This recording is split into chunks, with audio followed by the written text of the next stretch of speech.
Hi friends, thanks for joining me today. We are back from our first road trip, so I want to talk about the travel pillows, what worked, what didn't work, how we used them, and maybe show you a little bit of our trip. Let's get started.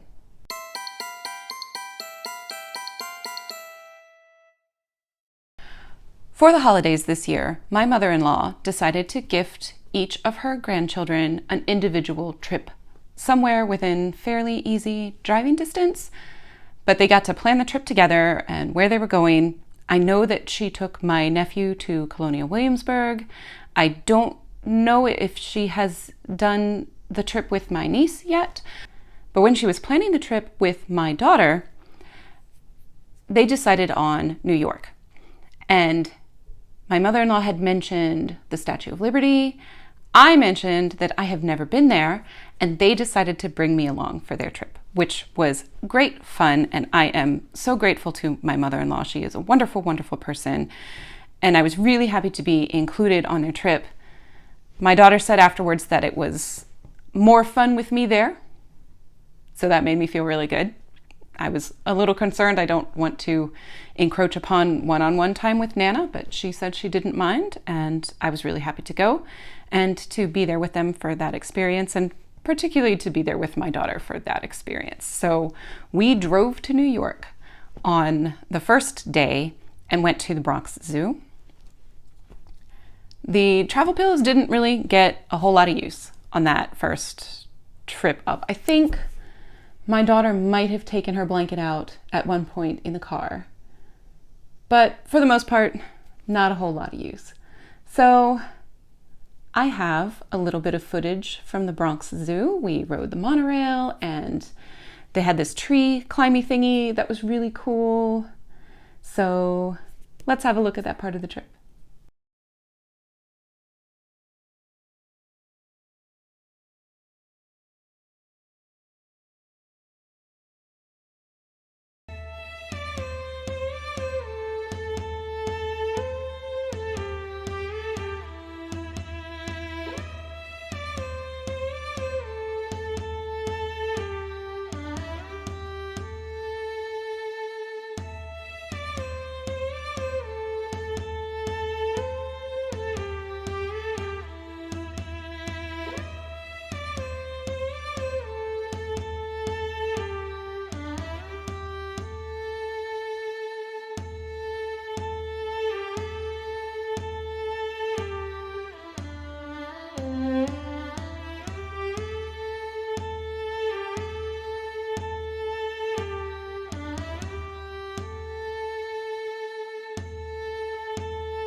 As if by magic. We will visit animals from China, India, Cambodia, Nepal, and more. For your safety and the animals, please remain seated for this ride in its entirety. Now we are in our Kanha meadow. We usually have our deers here, but they are taken over by our peafowls. Peafowls are a species. Peacocks are our males, peahens are our females, and pea chicks are our babies. Now towards the right, we are looking at our Bactrian deer. Our Bactrian deer are native to Central Asia.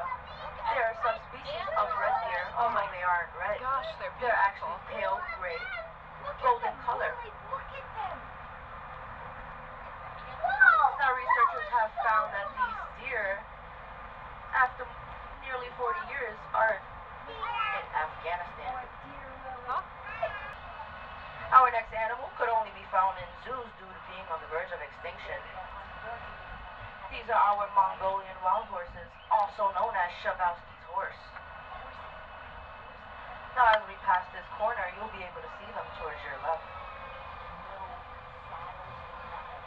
Mongolian wild horses have a stockier build and shorter legs. And as you can see, we have a baby foal right next to its is 2 months. And born right here at the Bronx Zoo, we have had over 50 horse foals. Oh, nice. That is G-A-U-R, Gower. Now males could weigh over 2,000 pounds. That's just as much as a small car. They're native to South Asia and Southeast Asia. And as we pass, you'll see them towards the top. Our females have horns that curve towards the forehead, whereas our males have horns that curve towards the sky. Now with their impressive, massive size and their horns, male Gowers can fight off just about any predator, including the tiger. Wow. They fight tigers.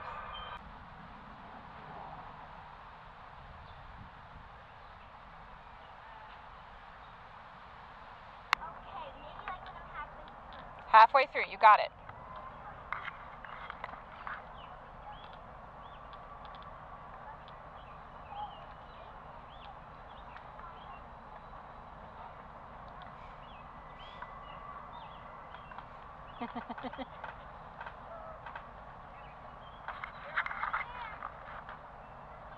Come on, Mom. Mom's coming.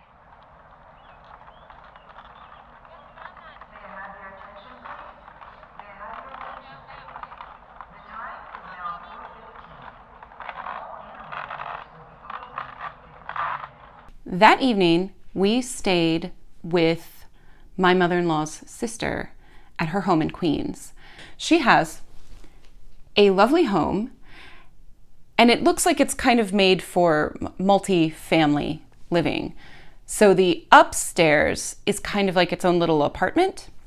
She owns the entire building, but I got the impression they do most of their living on the main floor and the basement, and then the upstairs living area is kind of extra, like for when they have guests over. It was really, really hot on the East Coast at this time of year, and the upstairs floor of my aunt-in-law's home was also very hot. There was a window AC unit in the bedroom where my daughter and I slept, and then the rest of that little area was just very warm, which is fine. There's no need to spend the electricity to cool something down when people aren't actually living there, and we were only up there to shower and sleep. The bed was very comfortable. I could have adjusted the AC unit, but I chose not to, in which case I needed my blanket. There were plenty of blankets, I just needed an extra layer. I get very cold pretty much all the time. It's like my body just doesn't produce its own heat. So I never actually used my pillow. I had some card games in the pocket, and overnight I took out the blanket and gave myself an extra layer of warmth, and it was very cozy. On the second day of our trip, we drove from Queens to Liberty State Park in New Jersey, and we took the ferry out to Ellis Island and the Statue of Liberty. We spent a lot of time on Liberty Island and then a little bit of time on Ellis Island. It was a very long day, and let's see some footage from there.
So after our very long day at the Statue of Liberty, we could not get tickets to climb all the way up to the crown, but we did climb to the top of the pedestal, which was still quite a climb. And it was beautiful, and it was hot, and I got a little bit of sunburn. So then after our very long day, we drove back home. My daughter absolutely used the blanket and pillow both on the drive home. So she kind of had the pillow wedged in there, and she covered herself in the blanket, and she had a couple toys that we had bought on the trip that she was kind of snuggling in the car. I was cold on the drive home, and I thought about pulling my blanket out, but I chose not to. I don't know why. I just didn't do it, and I should have, because my legs were cold. It was late at night. We didn't get home until after midnight, and then my daughter stayed at my mother-in-law's house, and then I drove home from her house, and it was a long day. Part of the reason why I chose not to use my blanket in the car was because I knew I had to further drive once I got home and didn't want to be too sleepy for it. It wasn't a problem, it was fine. I could have made myself more comfortable in the car if I wanted to. So this project, if I were to make this again, things I would do differently. I absolutely would put a zipper up here so that I can adjust the stuffing. My pillow, this one is mine, I feel like I stuffed it a little bit too much, but it's still okay. It still perfectly functions. This pocket is great, and I don't think I need any kind of closure on this pocket.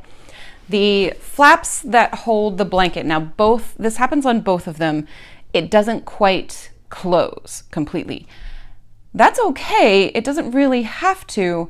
If I were to do this again, what I would do is just make these flaps a little bit longer so that there's more room in there. But otherwise, everything else really is great. It's a comfortable pillow. We've been kind of using them on couches and chairs that we lounge in. It's nice to have basically an extra throw pillow that also has a blanket tucked in there. There have been a few times where my daughter has pulled out the blanket and snuggled up on the couch with it. I wasn't anticipating that use of it, but I think it's really great. You can never have too many throw pillows when you're laying out on the couch, and especially someone like me who is always cold, you can never have too many blankets. I think this project was really great. If I wrote them down somewhere, I will post the measurements that I ended up using to make this. So if you wanted to try to make your own, you can follow my measurements for it. I did a lot of sewing and then measuring things to the things that I sewed. But I'm happy to share that with you. Our next road trip is coming up this week. This is our annual family vacation. My husband's extended family gets together for a week every year, and they rent a big house with a pool, and there's swimming and lots of cooking, and they play games and do crafts, and it's very fun. It is, I think we end up with 4 generations under one roof. It's fantastic. It's so great. And I look forward to it every year. We don't go for the entire week just because of jobs, and taking time off is a little difficult. My husband doesn't want to be away from his job for that long, and it's perfectly fine. So we'll be there for a few days. I am probably not going to get a lot of filming or footage during that trip. My daughter and I have mermaid tails for the pool for the first time, and I'm very excited about that. I will definitely have our travel pillows in the car. This was it was a really fun project, and I'm proud of it because I wasn't sure it was going to work out. It was just an idea I had, and then I started buying fabric for it, and here we are, successful project. Thanks so much for joining me today. I am grateful for you, and I'll see you next time. Bye.